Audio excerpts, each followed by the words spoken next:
Good afternoon, gentle listeners. It's Erin, your librarian storyteller for the day. Welcome to Sherlock Showcase, dedicated to retelling the very best of Sir Arthur Conan Doyle's most beloved detective, Sherlock Holmes, in short story format. Today, we'll be picking up where we left off with the second story of Doyle's first anthology, The Adventures of Sherlock Holmes, with the retelling of The Red-Haired League. So relax, pull up a chair, bear with my questionable English accent if you could, and enjoy. I had called upon my friend, Mr. Sherlock Holmes, one day in the autumn of last year, and found him in deep conversation with a very stout, florid-faced elderly gentleman with fiery red hair. With an apology for my intrusion, I was about to withdraw, when Holmes pulled me abruptly into the room and closed the door behind me. "You could not have possibly come at a better time, my dear Watson," he said cordially. "I was afraid that you were engaged." "So I am, very much so." "Then I can wait in the next room." "Not at all. This gentleman, Mr. Wilson, has been my partner and helper in many of my most successful cases, and I have no doubt that he will be of the utmost use to me in yours also." The stout gentleman half rose from his chair and gave a bob of greeting, with a quick little questioning glance from his small, fat, encircled eyes. Try the settee," said Holmes, relapsing into his armchair and putting his fingertips together, as was his custom when in judicial moods. "I know, my dear Watson, that you share my love of all that is bizarre and outside the conventions and humdrum routines of everyday life. You have shown your relish for it by the enthusiasm which has prompted you to chronicle, and, if you will excuse my saying so, somewhat to embellish so many of my own little adventures." "Your cases have indeed been of the greatest interest to me," I observed. "You will remember that I had remarked the other day, just before we went into the very simple problem presented by Miss Mary Sutherland, that for strange effects and extraordinary combinations we must go to life itself, which is always far more daring than any effort of the imagination. A proposition which I took the liberty of doubting." "You did, Doctor, but none the less you must come round to my view, for otherwise I shall keep on piling fact upon fact on you until your reason breaks down under them, and acknowledges me to be right. Now, Mr. Jabaz Wilson here has been good enough to call upon me this morning, and to begin a narrative which promises to be one of the most singular which I have listened to for quite some time. You have heard me remark that the strangest and most unique things are very often connected, not with the larger, but with the smaller crimes, and occasionally, indeed, where there is room for doubt whether any positive crime has been committed. As far as I've heard, it is impossible for me to say whether the present case is an instance of crime or not, but the course of events is certainly among the most singular I have ever listened to. Perhaps, Mr. Wilson, you would have the great kindness to recommence your narrative. I ask you not merely because my friend Dr. Watson has not heard the opening part, but also because the peculiar nature of your story makes me anxious to have every possible detail from your lips. As a rule, when I have heard some slight indication of the course of events, I am able to guide myself by the thousands of other similar cases which occur to my memory. In the present instance, I am forced to admit that the facts are, to the best of my belief, unique." The portly client puffed out his chest with an appearance of some little pride, and pulled a dirty and wrinkled newspaper from the inside pocket of his greatcoat. As he glanced down the advertisement column, with his head thrust forward and the paper flattened out upon his knee, I took a good look at the man, and endeavored, after the fashion of my companion, to read the indications which might be presented by his dress or appearance. I did not gain very much, however, by my inspection. Our visitor bore every mark of being an average commonplace British tradesman, obese, pompous, and slow. He wore rather baggy grey shepherd's cheek trousers, a not over-clean black frock-coat unbuttoned in the front, and a drab waistcoat with a heavy brassy Albert chain and a square pierced bit of metal dangling down as an ornament. A frayed top hat and a faded brown overcoat with a wrinkled velvet collar lay upon a chair beside him. Altogether, look as I would, there was nothing remarkable about the man, save his blazing red head and the expression of extreme chagrin and discontent upon his features. Sherlock Holmes's quick eye took in my occupation, and he shook his head with a smile as he noticed my questioning glances. Beyond the obvious fact that he has had at some time done manual labor, and that he takes snuff, that he is a Freemason, that he has been in China, and that he has done a considerable amount of writing lately, I can deduce nothing else. Mr. Jabaz Wilson started up in his chair with his forefinger upon the paper, but his eyes upon my companion. "How, in the name of good fortune, did you know all that, Mr. Holmes?" he asked. "How did you know, for example, that I did manual labour? It's as true as gospel, for I began as a ship's carpenter. Your hands, my dear sir, your right hand is quite a size larger than your left. You have worked with it, and the muscles are more developed. Well, the snuff, then, and the Freemasonry? I won't insult your intelligence by telling you how I read that, especially as, rather against the strict rules of your order, you use an arc and compass breastpin. Ah, of course, I forgot that. But the writing! What else can be indicated by that right cuff so very shiny for 5 inches, and the left one with the smooth patch near the elbow where you rested upon the desk? Well, but China! The fish that you have tattooed immediately above your right wrist could only have been done in China. I have made a small study of tattoo marks, and have even contributed to the literature on the subject. That trick of staining the fish's scales of a delicate pink is quite peculiar to China. When in addition I see a Chinese coin hanging from your watch chain, the matter becomes even more simpler. Mr. Jabaz Wilson laughed heartily. Well, I never, said he. I thought at first that you had done something clever, but I see now that there is nothing in it at all. I begin to think, Watson, said Holmes, that I make a mistake in explaining. Omne ignom pro magnifico, you know, and my poor little reputation, such as it is, will suffer shipwreck if I am so candid.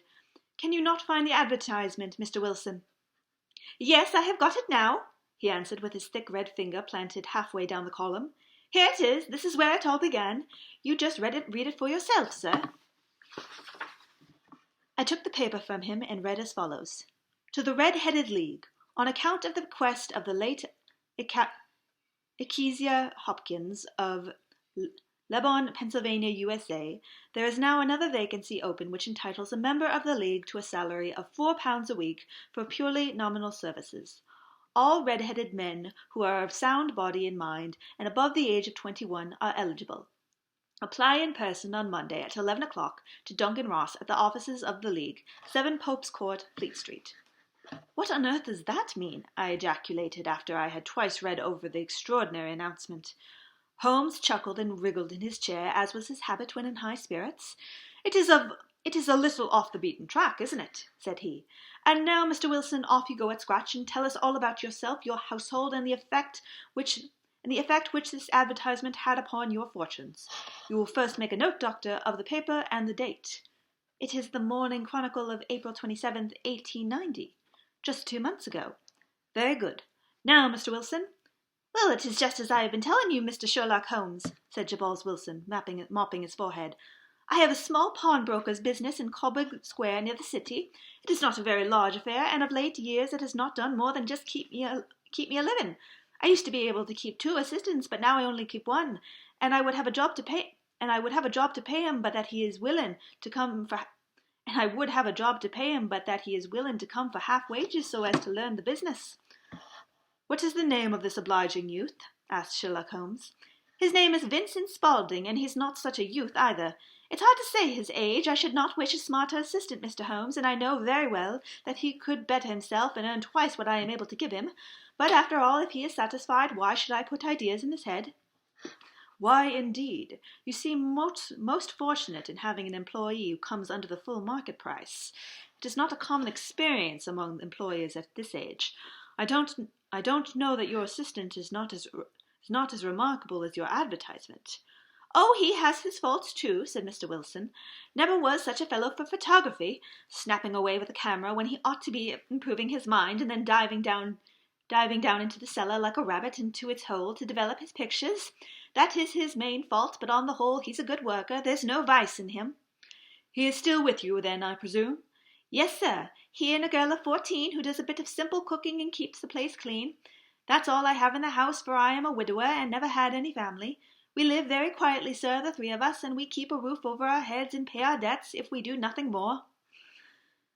The first thing that put us out was that advertisement. Spaulding, he came down into the office just this day 8 weeks, with this very paper in his hand, and he says, I wish to the Lord, Mr. Wilson, that I was a red-headed man.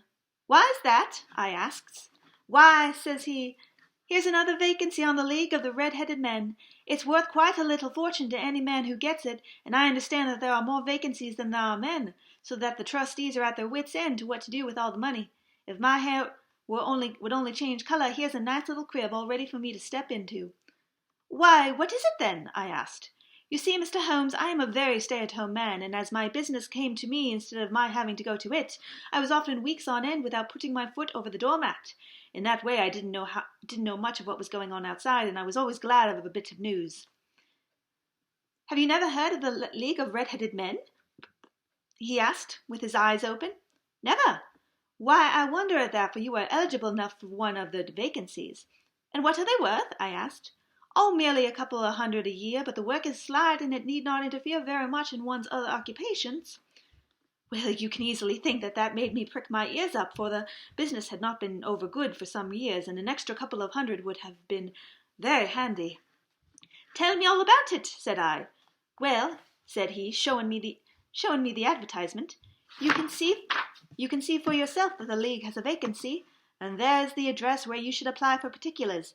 As far as I can make out, the League was founded by an American millionaire, Ezekiah Hopkins, who was very peculiar in his ways.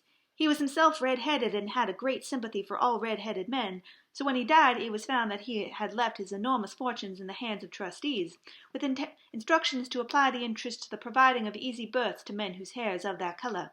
From all I hear, it is splendid play and very little to do." "But," said I, there would be millions of red-headed men who would apply." "Not so many as you might think," he answered. "You see, it is really confined to Londoners and to grown men. This American has started from London when he was young, and he wanted to do the old town a good turn. Then again, I have heard it is no use to your applying if your hair is light red or dark red, or anything but real bright blazing fiery red. Now, if you care to apply, Mr. Wilson, you would just walk in, but perhaps it would hardly be worth your while to put yourself out of the way for the sake of a few £100. Now it is a fact, gentlemen, as you may see for yourself, that my hair is of a very full and rich tint, so that it seemed to me that if there was to be any competition in the matter, I stood as good a chance as any man that I had ever met. Vincent Spaulding seemed to know so much about it that I thought he might prove useful, so I just ordered him to put up the shutters for the day and to come right away with me. He was very willing to have a holiday, so we shut the business up and started off for the address that was given to us in the advertisement. I never hoped to see such a sight again as that, Mr. Holmes. From north, south, east, and west, every man who had a shade of red in his hair had tramped into the city to answer the advertisement. Fleet Street was choked with red-haired folk, and Pope's Court looked like a coaster's orange barrow.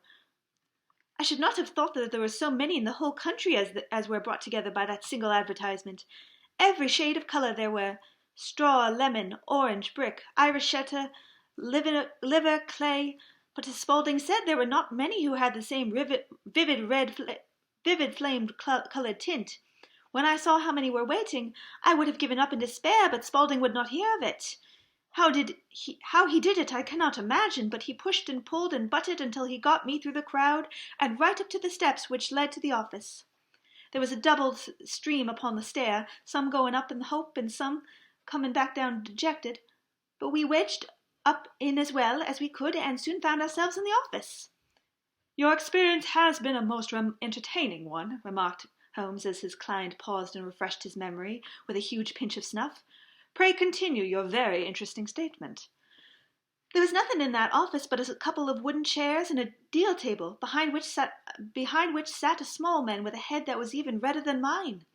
He said a few words to each candidate as he came up, and then he always managed to find some fault in them which would disqualify them. Getting a vacancy did not seem to be such a very easy matter after all. However, when our turn came, the little man was much more favourable to me than any of the others, and he closed the door as we entered, so that he might have a private word with us. "This is Mr. Jabez Wilson," said my assistant, "and he is willing to fill a vacancy in the League." "And he is admirably suited for it," the other answered. "He has every requirement. I cannot recall when I have seen anything so fine." He took a step back, cocked his head on one side, and gazed at my hair until I felt quite bashful. Then suddenly he plunged forward, wrung my hand, and congratulated me warmly on my success. "It would be injustice to hesitate," said he. "You will, however, I am sure, excuse me for taking an obvious precaution." With that he seized my head and hair in both hands, and tugged until I yelled with the pain. "There is water in your eyes," said he as he released me. "I perceive that all is as it should be, but we have to be careful, for we have twice been deceived by wigs and once by paint. I could tell you tales of cobbler's wax which would disgust you with human nature." He stepped over the window and shouted through it at the top of his voice that the vacancy was filled. A groan of disappointment came up from below, and the folk all trooped home in different directions until there was not a red head to be seen except my own and that of the manager. "My name," said he, "is Mr. Duncan Ross, and I am myself one of the petitioners upon the fund left by our noble benefactor. Are you a married man, Mr. Wilson? Have you a family?" I answered that I had not. His face fell immediately. "Dear me," he said gravely, "that is very serious indeed. I am sorry to hear you say that. The fund was, of course, for the propagation and spread of the redheads, as well as for their maintenance. It is exceedingly unfortunate that you should be a bachelor." My face hardened at that, Mr. Holmes, for I thought that I was not to have a vacancy after all. But after thinking it over for a few minutes, he said that it would be all right. "In the case of another," said he, "the objection might be fatal, but we must stretch a point in favor of a man with such a head of hair as yours. When shall you be able to enter upon your new duties?" "Well, it is awkward, for I have a business already," said I. Oh, never mind about that, Mr. Wilson," said Vincent Spaulding. "I should be able to look after that for you." "What would be the hours?" I asked. 10 to 2. "Now, a pawnbroker's business is mostly done of an evening, Mr. Holmes, especially Thursday and Friday evening, which is just before payday, so it would suit me very well to earn a little in the mornings. Besides, I knew that my assistant was a good man, and that he would see to anything that turned up." "That would suit me very well," said I. "And the pay?" "It is £4 a week." "And the work?" "Is purely nominal." "What do you call purely nominal?" "Well, you have to be in the office, or at least in the building, the whole time. If you leave, you forfeit your whole position forever. The will is very clear upon that point. You don't comply with the conditions if you budge from the office during that time." "It was only 4 hours a day, and I should not think of leaving," said I. "No excuse will avail," said Mr. Duncan Rose. "Neither sickness nor business nor anything else. There you must stay, or you lose your billet." "And the work?" "Is to copy out the Encyclopedia Britannica. There is the first volume of it in that press. You must find your own ink, pens, and blotting paper, but we provide this table and chair. Will you be ready tomorrow?" "Certainly," I answered. "Then goodbye, Mr. Jabez Wilson, and let me congratulate you once more on the important position which you have been fortunate enough to gain." He bowed me out of the room, and I went home with my assistant, hardly knowing what to say or do. I was so pleased at my good fortune. Well, I thought over the matter all day, and by evening I was quite in low spirits again, for I had quite persuaded myself that the whole affair must have been some great hoax or fraud, though what its object might be I could not imagine. It seemed altogether past belief that any one could make such a simple will, or that they would pay such a sum for doing anything so simple as copying out the Encyclopedia Britannica. Vincent Spaulding did what he could to cheer me up, but by bedtime I had reasoned myself out of the whole thing. However, in the morning I determined to have a look at it anyway, so I bought a penny bottle of ink, and with a quill pen and 7 sheets of foolscap paper, I started off for Pope's Court. Well, to my surprise and delight, everything was as right as possible. The table was set out ready for me, and Mr. Duncan Ross was there to see that I got fairly to work. He started me off with the letter A, and then he left me, but he would drop in from time to time to see that all was right with me. At 2 o'clock he bade me good day, complimented me upon the amount that I had written, and locked the door of the office after him. This went on day after day, Mr. Holmes, and on Saturday the manager came in and planked down 4 gold sovereigns for my week's worth. It was the same next week, and the same the week after. Every morning I was there at 10, and every afternoon I left by 2. By degrees, Mr. Duncan Ross took to coming in only once of a morning, and then after a time he did not come in at all. Still, of course, I never dared to leave the room for an instant, for I was not sure when he might come, and the billet was such a good one and suited me so well that I would not risk the loss of it. 8 weeks passed like this, and I had written all about abbots and archery and armour and architecture and Attica, and had hoped with diligence that I might get on to the bees before very long. It cost me something in foolscap, and I had pretty nearly filled a shelf with my writings. And then suddenly the whole business came to an end. To an end? Yes, sir, and no later than this morning. I went to my work as usual at 10 o'clock, but the door was shut and locked with a little square of cardboard hammered onto the middle of the panel with a tack. Here it is, and you can read it for yourself. He held up a piece of white cardboard about the size of a sheet of notepaper. It read in this fashion: The Red-Headed League is officially dissolved. October 9th, 1890. Sherlock Holmes and I surveyed this curt announcement and the rueful face behind it, until the comical side of the affair so completely overtopped every other consideration that we both burst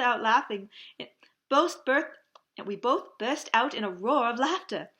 "I cannot see that there is anything so funny," cried our client, flushing up to the roots of his flaming head. "If you can do nothing but better than laugh at me, I can go elsewhere." "No, no," cried Holmes, shoving him back into the chair from which he had half risen. "I really wouldn't miss your case for the world. It is most refreshingly unusual. But there is, if you will excuse me saying so, something just a little funny about it. Pray, what steps did you take when you found the card in the door?" "I was staggered, sir. I did not know what to do. Then I called at the officers round, but none of them seemed to know anything about it. Finally, I went to the landlord, who is an accountant living on the ground floor, and I asked him if he could tell me what had become of the Red-Headed League. He said that he had never heard of such a body. Then I asked him who Mr. Duncan Ross was. He answered that the name was new to him." "Well," said I, "the gentleman in number 4. "What, the red-headed man?" "Yes." "Oh," said he, "his name was William Morris. He was a solicitor and was using my room as a temporary convenience until his new premises was ready. He moved out just yesterday." "Where could I find him?" "Oh, at his new offices. He did tell me the address. Yes, 17 King Edward Street, near St. Paul's." "I started off, Mr. Holmes, but when I got to that address it was a manufactory of artificial kneecaps, and no one in it had ever heard of either Mr. William Morris or Mr. Duncan Ross." "And what did you do then?" asked Holmes. "I went to Saxe Coburg Square, and I took the advice of my assistant, but he could not help me in any way. He could only say that if I wanted I should hear by post. That if I only waited I should hear by post. But that is not quite good enough, Mr. Holmes. I did not wish to lose such a place without a struggle, so as I have heard that you were good enough to give advice to poor folk who were in need of it, I came right away to you." "And you did very wisely," said Holmes. "Your case is an exceedingly remarkable one, and I shall be happy to look into it. From what you have told me, I think that it is possible that there are graver issues hanging from it than might at first sight appear." "Grave enough," said Mr. Jabez Wilson. "Why, I have lost £4 a week." "As far as you are personally concerned," remarked Holmes, "I do not see that you have any grievance against this extraordinary league. On the contrary, as I understand, richer by some £30, to say nothing of the minute knowledge which you have gained on every subject which comes under the letter A. You have lost nothing by them." "No, sir, but I want to find out about them and who they are and what their object was in playing this prank, if it was a prank, upon me. It was a pretty expensive joke for them, for it cost them £32. "We shall endeavour to clear up these points for you, and first 1 or 2 questions, Mr. Wilson. This assistant of yours, who first called your attention to the advertisement, how long has he been with you?" "About a month, then." "And how did he come?" "In answer to an advertisement." "Was he the only applicant?" "No, I had a dozen." "Why did you pick him?" "Because he was handy and would come cheap." "At half wages, in fact?" "Yes." "What is he like, this Vincent Spaulding?" "Small, stout-built, very quick in his ways, no hair on his face, though he's not short of 30.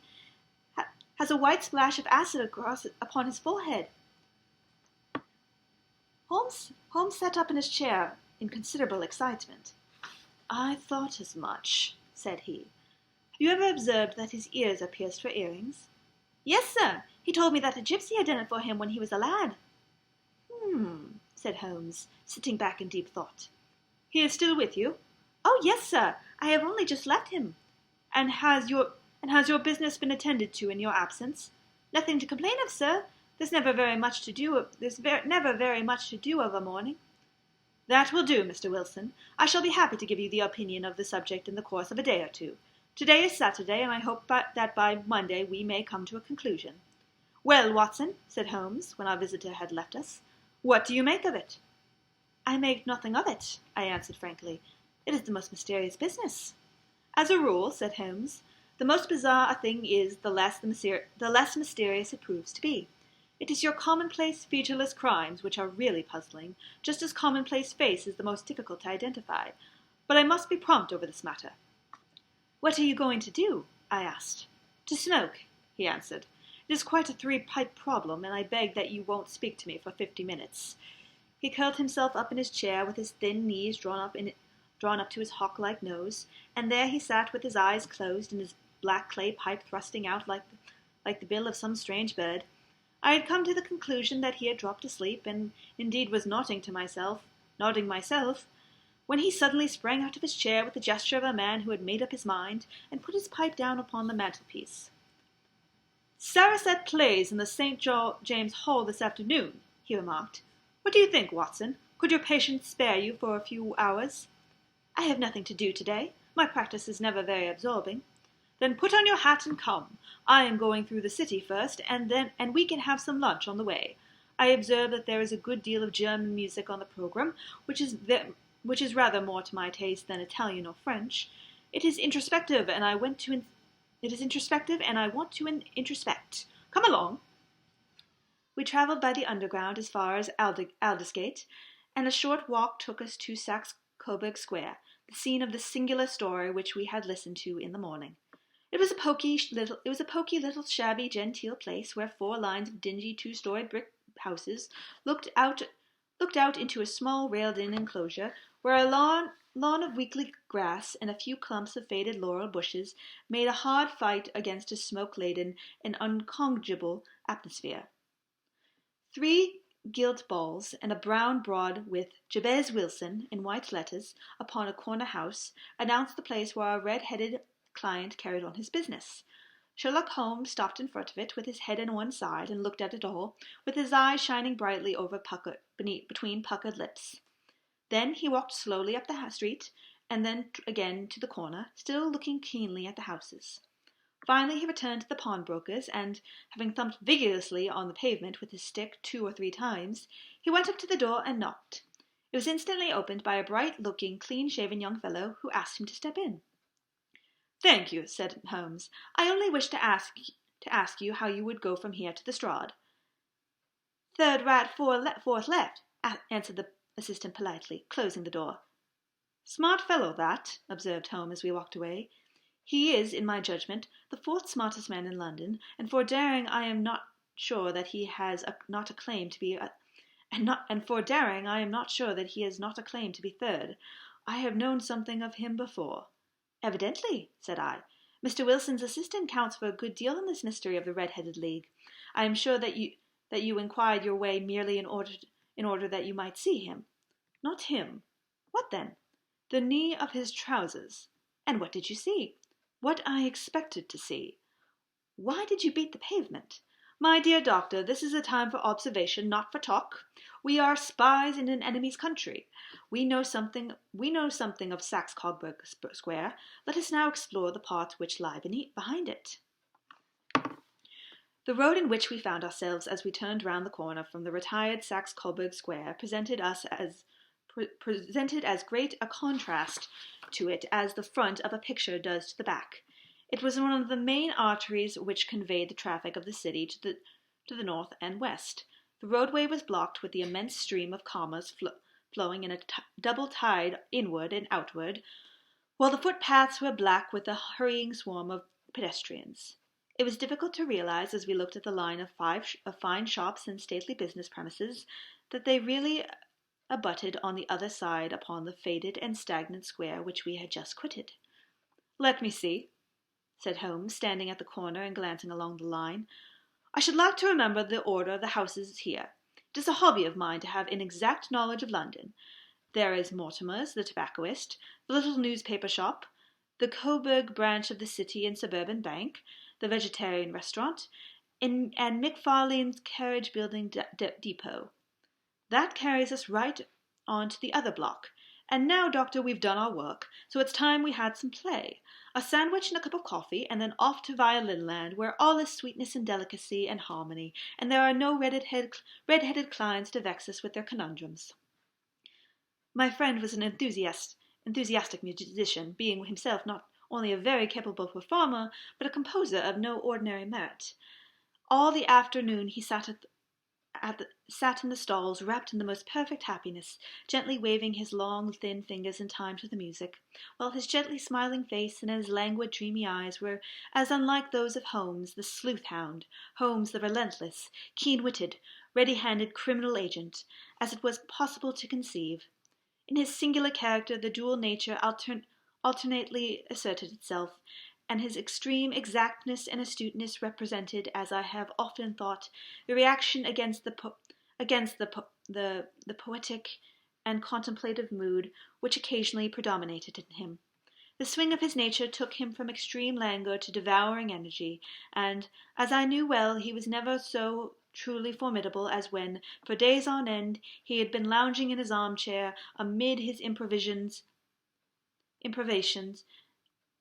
and his black-letter editions. Then it was that the lust of the chase would suddenly come upon him, and that his brilliant reasoning power would rise to the level of intuition, until those who were unacquainted with his methods would look askance at him as a man whose knowledge was not that of other mortals. When I saw him that afternoon so enwrapped in the music at St. James's Hall, I felt that an evil time might be coming upon those whom he had set himself to hunt down. "You want to go home, no doubt, Doctor," he remarked as we emerged. Yes, it would be as well. And I have some business to do which will take some hours. This business at Coburg Square is serious." "Why serious?" "A considerable crime is in contemplation. I have every reason to believe that we shall be in time to stop it, but today being Saturday rather complicates matters. I shall want your help tonight." "At what time?" 10 will be early enough. I shall be at Baker Street at 10. "Very well, and as I say, Doctor, there may be some little danger, so kindly put your army revolver in your pocket." He waved his hand, turned on his heel, and disappeared in an instant among the crowds. I trust that I am not more dense than my neighbours, but I was always oppressed with a sense of my own stupidity in my dealings with Sherlock Holmes. Here I had heard what he had heard. I had seen what he had seen, and yet from his words it was evident that he saw clearly not what had happened, but what was going to happen, while to me that whole business was still confused and grotesque. As I drove home to my house in Kensington, I thought over it all, from the extraordinary story of the red-headed copier of the encyclopedia down to the visit to Saxe Coburg Square, and the ominous words with which he had parted from me. What was this nocturnal expedition, and why should I go armed? Where were we going, and what were we to do? I had the hint from Holmes that this smooth-faced pawnbroker's assistant was a formidable man, a man who might play a deep game. I tried to puzzle it out, but gave it up in despair and set the matter aside until night should bring an explanation. It was 9:15 when I started from home and made my way across the park, and so through Oxford Street to Baker Street. 2 hansoms were standing at the door, and as I entered the passage I heard the sounds of voices from above. On entering his room I found Holmes in animated conversation with 2 men, one of which I recognized as Peter Jones, the official police agent, while the other was a long, thin, sad-faced man with a very shiny hat and an oppressively respectable frock coat. "Ha! Our party is complete," said Holmes, buckling up his pea-jacket and taking his heavy hunting crop from the rack. "Watson, I think you know Mr. Jones of Scotland Yard. Let me introduce you to Mr. Merryweather, who is to be our companion in tonight's adventure." "We're hunting in couples again, Doctor, you see," said Holmes in his consecutive way. "Our friend here is a wonderful man for starting a chase. All he wants is an old dog to help him to do the running down." "I hope a wild goose might not prove to be the end of our chase," observed Mr. Merryweather gloomily. "You may place considerable confidence in Mr. Holmes, sir," said the police agent loftily. "He has his own little methods, which are, if he won't mind me saying so, just a little too theoretical and fantastic, but he has the makings of a detective in him. It is not too much to say that once or twice, as in that business of the Sholto murder and the Agra treasure, he has been more nearly correct than the official force." "Oh, if you say so, Mr. Jones, it is all right," said the stranger with deference. "Still, I confess that I miss my rubber. It is the first Saturday night for 27 years, and I have not had my rubber." "I think you will find," said Sherlock Holmes, that you will play for a higher stake tonight than you have ever done yet, and that the play will be more exciting. For you, Mr. Merryweather, the stake will be some £30,000, and for you, Jones, it will be the man upon whom you wish to lay your hands." John Clay, the murderer, thief, smasher, and forger.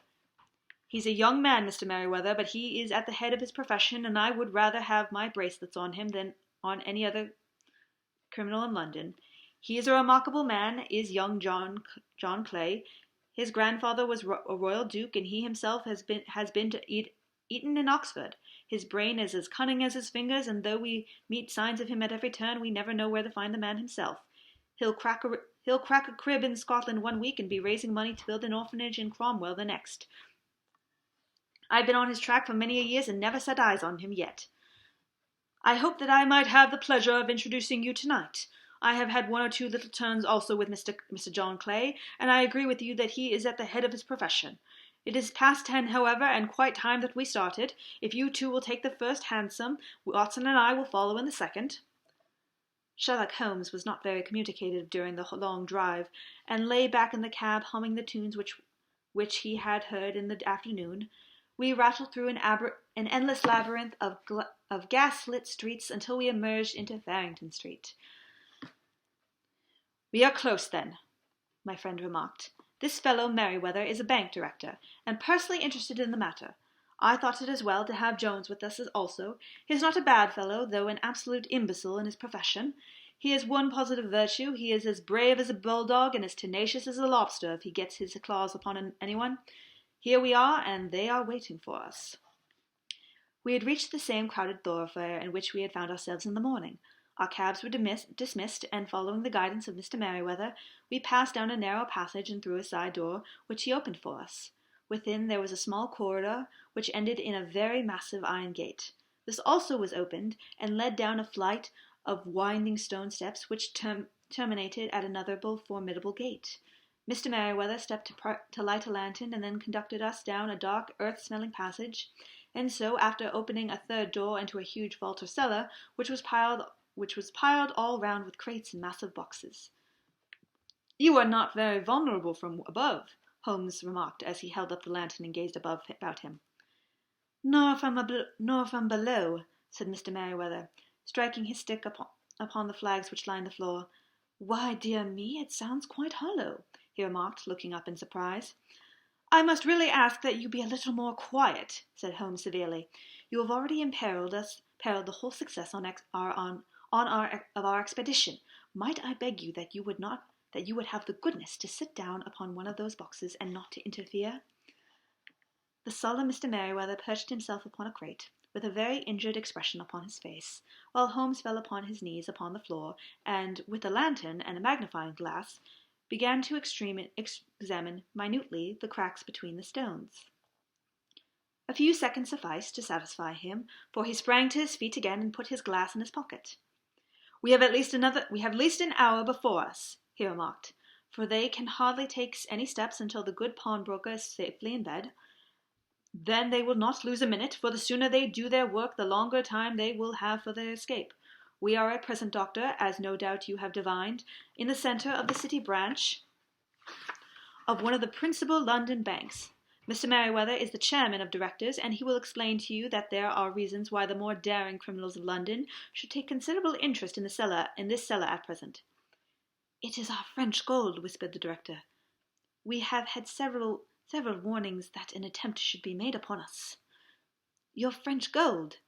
"Yes. We had occasion some months ago to strengthen our resources, and borrowed for that purpose 30,000 Napoleons from the Bank of France. It has become known that we have never had an occasion to unpack the money, and that it is still lying in our cellar. The crate upon which I sit contains 2,000 Napoleons packed between layers of lead foil. Our reserve of bullion is much larger at present than is usually kept in a single branch office, and the directors have had misgivings upon the subject." "Which are very well justified," observed Holmes. "And now it is the time which we arranged our little plans. I expect that within an hour matters will come to a head. In the meantime, Mr. Merriweather, we must put the screen over that dark lantern." "And sit in the dark?" "I am afraid so. I had brought a pack of cards in my pocket, and I thought that, as we were a partie carré, you might have your rubber after all. But I see that the enemy's preparations have gone so far that we cannot risk the presence of light.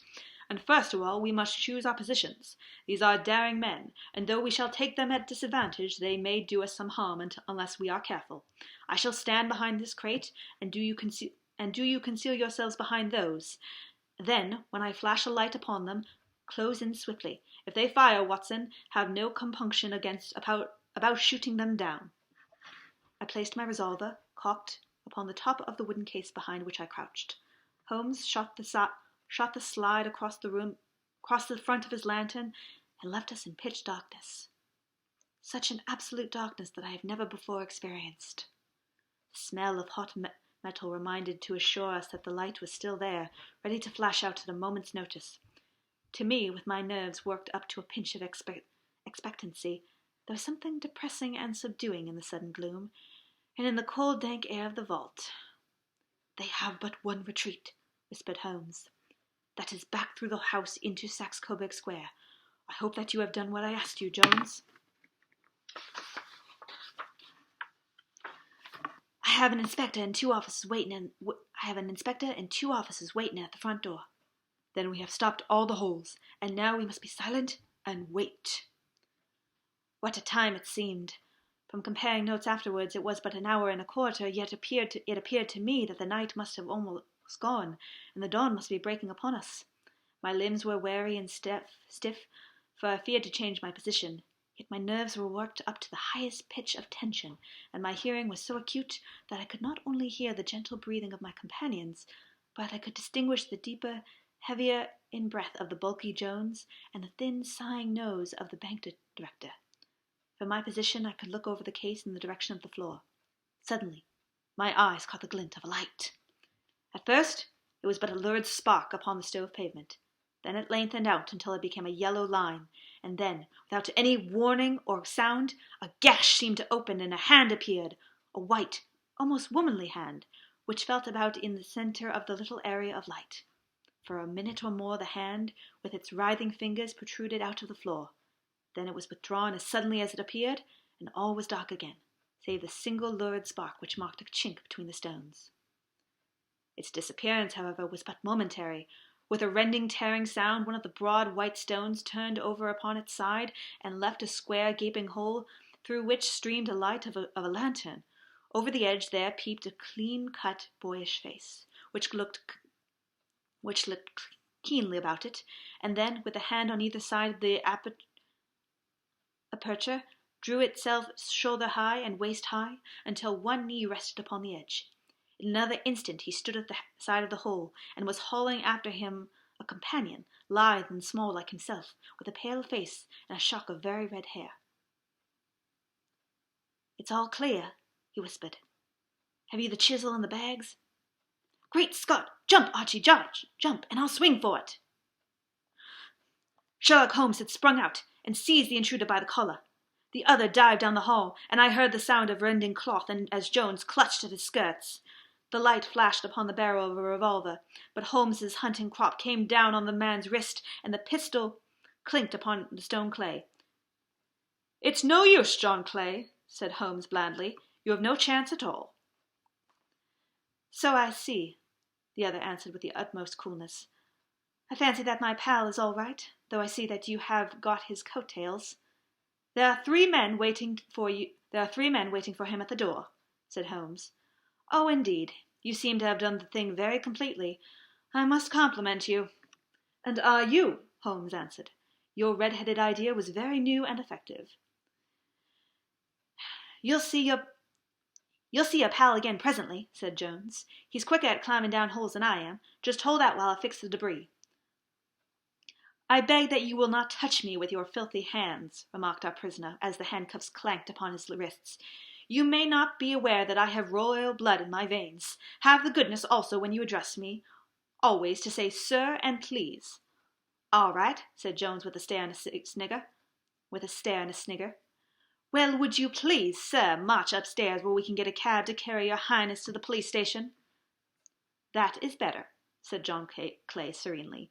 He made a sweeping bow to the 3 of us and walked quietly off in the custody of the detective. "Really, Mr. Holmes," said Mr. Merryweather, as we followed them from the cellar, "I do not know how the bank can thank you or repay you. There is no doubt that you have detected and defeated in the most complete manner one of the most determined attempts at bank robbery that I have ever come within my experience." "I have had 1 or 2 little scores of my own to settle with Mr. John Clay," said Holmes.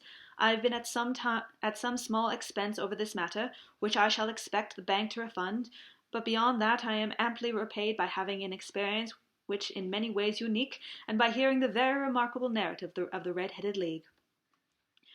"You see, Watson," he exclaimed in the early hours of the morning, as we sat over a glass of whiskey and soda at Baker Street, "it was perfectly obvious from the first that the only possible object of this rather fantastic business of the advertisement of the League, and the copying of the encyclopedia, must be to get this not over-bright pawnbroker out of the way for a number of hours every day. It was a curious way of managing it, but really it would be difficult to suggest a better. The method was no doubt suggested to Clay's ingenious mind by the colour of his accomplice's hair. The £4 a week was a lure which must draw him, and what was it to them who were paying for thousands? They put in the advertisement, 1 rogue has the temporary office, and the other rogue incites the man to apply for it, and together they managed to secure his absence every morning in the week. From the time that I heard of the assistant having come for half wages, it was obvious to me that he had some strong motive for securing the situation." "But how could you guess what the motive was?" "Had there been women in the house, I should have suspected a mere vulgar intrigue. That, however, was out of the question. The man's business was a small one, and there was nothing in his house which could account for such elaborate preparations, and such an expenditure as they were at. It must, then, be something out of the house. What could it be? I thought of the assistant's fondness for photography, and his trick of vanishing into the cellar. The cellar! There was the end of this tangled clue. Then I made inquiries as to this mysterious assistant, and found that I had to deal with one of the coolest and most daring criminals in London. He was doing something in the cellar, something which took many hours a day for months on end. What could it be, once more? I could think of nothing save that he was running a tunnel to some other building. So far I had got when we went to visit the scene of action. I surprised you by beating upon the pavement with my stick. I was ascertaining whether the cellar had stretched out in front or behind.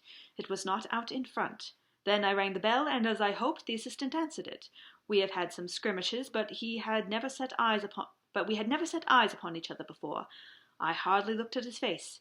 His knees were what I wished to see. You must yourself have remarked how worn, wrinkled, and stained they were. They spoke of those hours of burrowing. The only remaining point was what they were burrowing for. I walked round the corner, saw the City and Suburban Bank, abutted on our friend's premises, and felt that I had solved my problem. When you drove home after the concert, I called upon Scotland Yard and upon the chairman of the bank directors, with the result that you have seen." And how could you tell that they would make their attempt tonight?" I asked. Well, when they closed their League's office, that was a sign that they cared no longer about Mr. Jabez Wilson's presence. In other words, that they had completed their tunnel. But it was essential that they should use it soon, as it might be discovered, or the billion might be removed.